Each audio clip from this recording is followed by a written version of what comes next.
YouTube? Dawson Rider here. Welcome to my review for Kamen Rider Gavv, episode 27. So this episode felt like the long conclusion to the longer than I thought lasting, that was a weird way of phrasing it, arc about Hanto and Shouma's kind of rift that happened between them, kind of culminating with Hanto's new power-up. Now I talked about how, in the last few weeks I've talked about how I was a little thrown off by how long Hanto's been upset with Shouma. Like, not upset with him, like, he even in this episode acknowledges, you know, it's not your fault, but I just can't shake the emotional thing. I get that, but I'm like, just get over it, bro. No, but I get that, but I don't know, it just felt strange to me. I think it's because, I thought about it in this episode, I think it's because they spent so much build up to the reveal that Shouma was a granite to him. And then the fallout from that was almost non-existent, which I was slightly disappointed by, but I also thought it was refreshing that everyone in the room acted like adults. But then almost immediately after that, we get the second reveal about how Shouma was tied to what happened to Hanto's mother, and then that was what caused the longer rift. I think that sort of stop and start felt very strange to me. I almost wish that all of the secrets would have came out at once, and then we would have had this, because then having them kind of separated and having this drama of Shouma feeling kind of sick and Hanto going on this darker path would have made it feel like that story had impact without having the classic irrational aspect. Like, you would have had that little bit of a divide, but you wouldn't have it so that suddenly Hanto was flying off the handle, screaming, "You betrayed me," screaming, doing the most, which he was in this episode. Like, when he was raging against Suga, he was doing a little much. It was a little bit, you're channeling Joe there a little bit. It was too much over-the-top performance. But that would have been perfect for me. I think just merge those two reveals, then you have an actual fallout, but it isn't an irrational fallout, and it's actually a little bit different than your usual fallout like that, like Mission Impossible 6 fallout. It's a little bit different than your usual conflict with that, because usually when you have that rift break, you have one of the characters acting irrationally mad, until they get back together, and this way it would have just made more sense. So that was kind of my thoughts on that. Before we get to more of their sort of conclusion to that storyline, we do have Lakia visiting Suga to fight him and to stop him, and he winds up fighting Bitter Gavv. It's really funny because, like, they both start transforming in his office. I'm like, are they really going to fight here? And I guess they are. And it's one of several fun location fights. Like, they're fighting in his little office briefly, and then sort of in the back room, and then later we have the fight against Suga Cake happening in a library, which was actually a lot of fun. There was a fight earlier in the series, I believe it was with Valane and Gavv, where they were fighting just kind of in this office building. I really like that. We see so many of the same locations in Toku. It's refreshing to get a new location, period, but especially a unique one like a library or an office building. It was just kind of fun visually.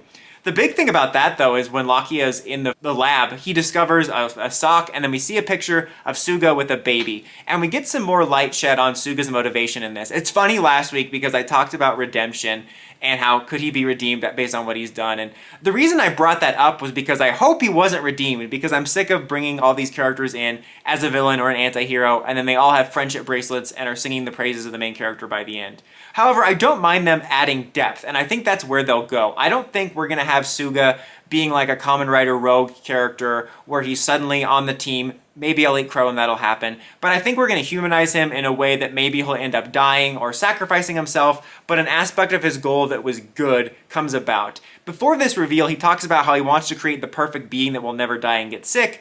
And initially I thought that was maybe tied to what he's going through, like maybe he's some sort of immortal being or made himself immortal, but he like ages and feels ailments, and it was an experiment he was working on, but it wasn't perfect, and he's looking to perfect that, and he has his I-Made Snoke lab for that.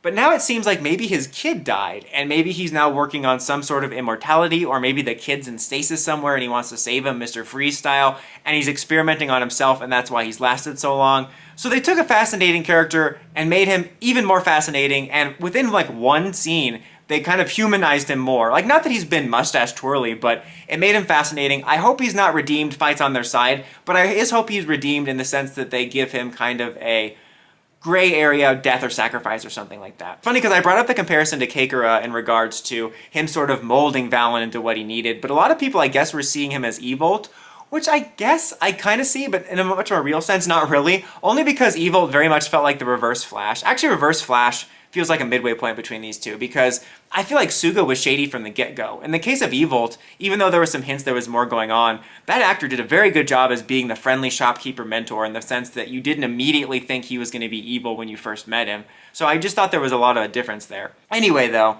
we resolve in this conflict, and you have the fight between Gavv and Vlam and Cake. Sorry, excuse me, I meant Valane. The V's being the same thing always has me mixing up the name. But you have Suga trying to get Valane back on his side, and he's like, no, I won't join the dark side again. and he gets his new driver, which is basically Vlam's driver, if that's the correct rider name, but the little cartridge is empty because he couldn't perfect the technology. And the way they remedy that is, earlier in the episode, Hanto and Shouma were sharing frappes, and the frappe gachizo comes out of Hanto, and that's what he uses for the driver. Now, to be nerd nitpicky about it, that is kind of strange because the Vlam system is very much created by Neville, whereas Gavv's is its own thing. However, I'm willing to fudge it, no pun intended, because of the food and stuff. I love food and stuff. It's where I get all my food, and most of my stuff. Shh, look at that thing. I'm willing to fudge it because I feel like Gavv's abilities very much come from emotion, which very much lends itself to having an actual scientific explanation for toku nonsense, where a lot of the times an answer to a power-up or a breakthrough is from the power of Earth, smiles, and hope. But in the sense of Gavv, a lot of his powers are tied to his emotions, even seeing that he was kind of having a hard time fighting because of his emotions. And a lot of his power-ups have come from emotional memories and moments. So the idea that maybe that shake represented a moment that he had with Shouma, or with himself, with Hanto, and also his desire to want to create this new power for him so that he can be free from Suga's control. So, a little bit, you know, in the weeds with the mythology nerd stuff, but it does work in my head when you think about the fact that he was working towards making this new system for him. And we get our new power-up, which is pretty cool. I'm not sure I like it more than the base form. I'll have to sit with it a while, but it does feel like a good evolution of his power. It is interesting that it feels like a yet another build comparison where we have his power-up being based off of the third rider's driver, because we had Claus getting his power-up form that was based off of like the grease driver and the little juice packets. It makes me curious when we get the next power-up, whether it's later in the series or in the inevitable post-series V cinema, whether he'll use this driver or go back to his original Henshin device. We'll have to see.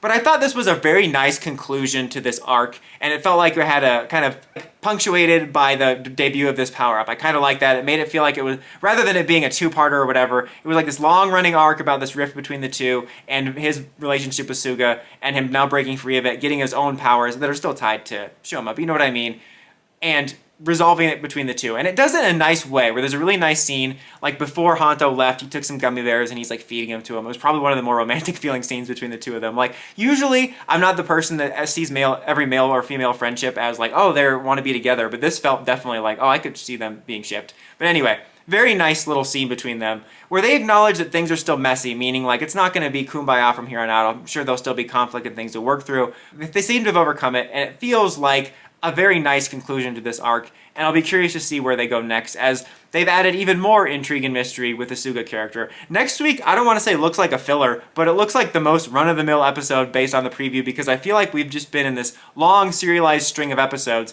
so I'll be interested to see what happens next week. But overall, good episode, good conclusion to this arc, some slight mixed feelings about some things, but none of the complaints like the pacing of the fallout or the way the mythology works is enough to ding the series in a huge way. I'm still immensely enjoying it.